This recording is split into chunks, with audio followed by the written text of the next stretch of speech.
Breaking news. The whole world is watching.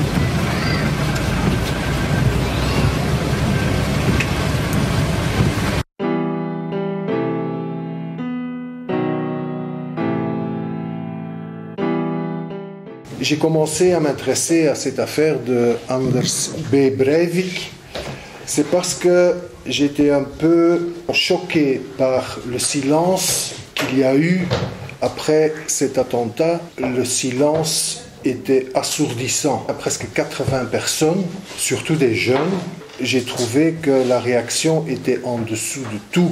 Quand j'étais jeune, ou plus jeune en tout cas dans les années 70, 80 du siècle passé, s'il y avait eu quelque chose de ce genre, un attentat comme ça, je me souviens par exemple de l'attentat contre la gare de Bologne en Italie,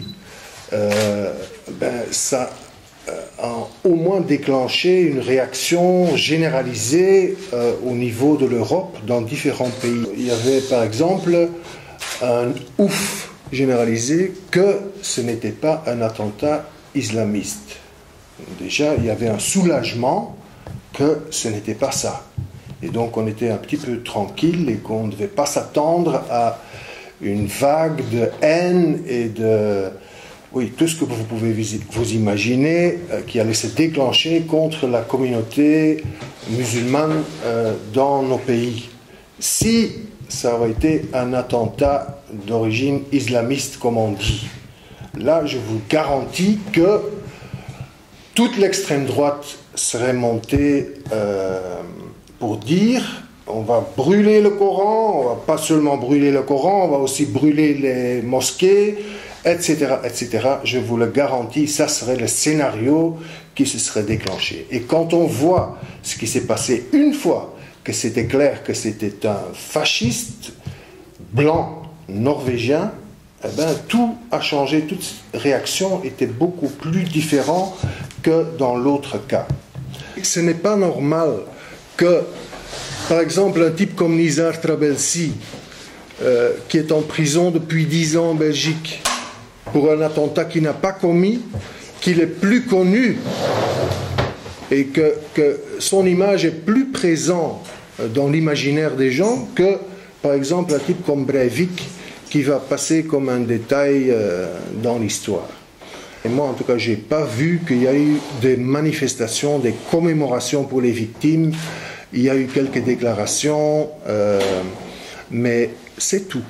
Je trouve qu'il faut arrêter de dire que un attentat comme celui de Breivik, c'est quelque chose d'exceptionnel dans nos pays et dans nos sociétés. Arrêtez de dire que quelqu'un comme Breivik, c'est un individu isolé, c'est un solitaire, oui, qui a certainement, oui, qui a commis un acte de barbarie, mais c'est un phénomène exceptionnel et qu'on voit très, très, très rarement chez nous, sous-entendu que ce genre de barbarie, ça se passe ailleurs. Ça se passe dans d'autres cultures, mais pas dans la nôtre. Une opération qui sert bien sûr aussi à masquer le fait qu'on vit dans une société qui est profondément raciste. Contre cette idée de dire oui, c'est quelque chose d'exceptionnel, quelque chose d'extrêmement rare, qui n'a rien à voir avec nous, avec notre manière de vivre, avec notre culture humaniste et tout ce que vous voulez, j'ai appelé le petit essai, je l'ai appelé le making of d'Anders B. Breivik, c'est-à-dire la construction, le produit, donc ce que nos sociétés ont vraiment généré, si vous voulez. Quand je travaillais en prison, je trouve que l'environnement de quelqu'un, ce qui produit l'être humain comme il est, comme on le connaît, comme il sait agir, un être humain, c'est le produit d'un environnement dans lequel il vit, dans lequel il grandit. Et je trouve que c'est une thèse qu'on refuse de reconnaître dans nos sociétés. Quand moi je travaille avec des prisonniers, on me dit non, c'est un individu, il a sa responsabilité, point. N'importe d'où il vient, quelle histoire il a, quelle enfance il a eue, s'il est pauvre ou riche, ça n'a pas d'importance, c'est l'individu qui compte et donc on veut se focaliser là-dessus. C'est toute une tendance qu'on constate et qu'on rencontre dans la criminologie actuelle, etc.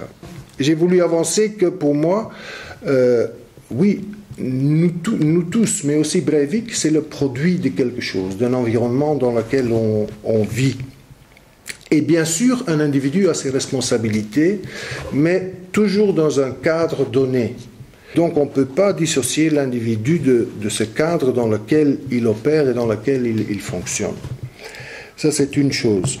Deuxièmement, moi j'ai dit que ce n'est plus tellement un phénomène exceptionnel et extrêmement rare comme on aime le présenter. Quand j'ai publié une liste qui est assez impressionnante de meurtres et d'attentats racistes de ces dernières années. Donc c'est assez impressionnant et il faut quand même qu'on arrive à une constatation que ça devient de plus en plus un phénomène social. J'ai aussi publié, et je me dis, oui, ça n'a peut-être pas beaucoup de sens, mais c'est une page uniquement avec des noms de personnes tués, assassinés, parce qu'ils n'avaient pas la couleur qui plaît, où on soupçonne que c'était des motifs racistes qui étaient derrière. Cette liste de la dernière dizaine d'années a été publiée à Londres, ça a donné un peu un choc, mais c'est tous des noms dont on n'a jamais entendu parler, et j'ai tenu à les mettre pour que, oui, la barbarie raciste, ça commence à avoir un nom, ça commence à avoir un visage, qu'on lit au moins qu'il s'agit de personnes, de gens très concrets, comme vous et moi. Quand tu vois ce qui se passe dans nos pays, je trouve que ça devient vraiment inquiétant. Ils ont dit, oui, mais Breivik, c'était en juillet 2011. Bon, mais je vous dis, et je l'ai mis, que 2 mois après, ils ont arrêté 2 autres qui avaient les mêmes intentions que Breivik en Norvège. Donc ils avaient des armes et ils faisaient de la propagande sur Internet contre les musulmans, etc. Donc ils ont été arrêtés. Il a fallu 6 mois pour qu'on arrête en Allemagne 3 nazis qui opéraient depuis fin des années 90 et qui ont sur leur actif l'assassinat de au moins 10 personnes. 8 ou 9 de ces 10 étaient des Turcs, et il y avait aussi une agent de police qu'ils ont tué. Leur but, c'était de tuer 88 personnes, ce qui correspond aux lettres HH, Heil Hitler. H, c'est la lettre 8 de l'alphabet, et donc 2 fois H, ça fait donc 88. Donc ils ont été arrêtés après que 2 de ces 3 se sont suicidés. Quand tu prends ça un petit peu au sérieux, il y a un phénomène dans nos sociétés qu'il faut reconnaître et qu'il faut arrêter de nier, qu'il ne s'agit plus de quelque chose qui est si exceptionnel, si rare dans nos pays. Il y a toute la question qu'ils ont dit, oui, mais c'est un fou. Là aussi, il y a beaucoup à dire, bien sûr. Hein. Ils ont un petit peu, je pense, confirmé la thèse de l'équipe de psychiatres qui l'a examiné en décembre de l'année passée, et cette commission était arrivée à la conclusion qu'il avait de la schizophrénie paranoïde. C'est un phénomène, il paraît, qui est extrêmement rare aussi, comme le premier point, mais bon, ça peut être vrai. Il faut savoir que, contrairement à ce qui est la pratique dans nos sociétés, donc chez nous, il y a un procès qui commence, et après, ils appellent les psychiatres pour venir témoigner. Oui. Et là, ils peuvent dire, oui, il n'est pas... donc il n'est pas responsable pour ses actes, etc. Il faut l'interner, etc. En Norvège, ça se passe autrement. Là, avant que le procès commence, l'avis d'une commission de psychiatres, elle est déterminante si le procès va commencer tout simplement. Donc leur avis est déterminant s'il y aura un procès. Donc c'est pas comme chez nous. Beaucoup de psychiatres qui contestent ce que la commission, qui était composée de 7 psychiatres, a conclu sur Breivik. Je vous donne un exemple. Ils ont dit que quand on dit que quelqu'un a de la schizophrénie paranoïde, que c'est normalement une personne qui ne bouge presque plus, contrairement à Breivik. Il faut savoir que, par exemple, la commission de psychiatres a dit, littéralement, oui, on n'a pas lu tout ce qu'il a écrit. On n'a pas lu, par exemple, il a écrit, je pense, plus d'1 million de mails. Bon, il y a plein de choses à dire, des critiques des autres psychiatres. Il y a clairement le fait qu'on ne veut pas voir et prendre sous la loupe, disons, ce qu'il a inspiré et ce qu'il a produit comme idée.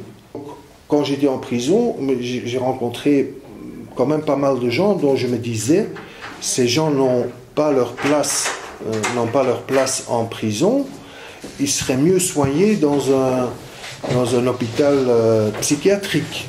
Et si c'était des gens qui pour moi étaient moins dérangés que Breivik, alors pourquoi je refuserais à Breivik la même analyse? C'est pas là, mon point de dispute n'est pas avec des gens qui disent « Ah non, il n'est pas fou ». Moi, je ne vais pas contester cette version-là. Mais ceci étant dit, est-ce que ça change quelque chose? Les gens pensent que quand on dit que quelqu'un n'est pas normal dans sa tête et qu'il doit être interné ou quoi, que c'est moins grave que d'aller en prison. Ce n'est pas vrai, ça ne diminue en rien la gravité de la chose.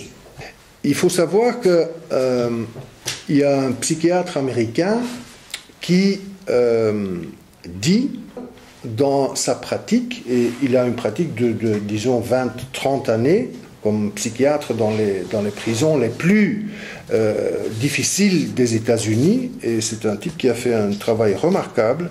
Il dit: ce que j'ai constaté, c'est que dans nos sociétés, quand on dit que quelqu'un est dérangé, qui n'est pas bien normal dans sa tête, c'est quelque chose qu'on va d'abord dire sur un blanc et pas sur un noir.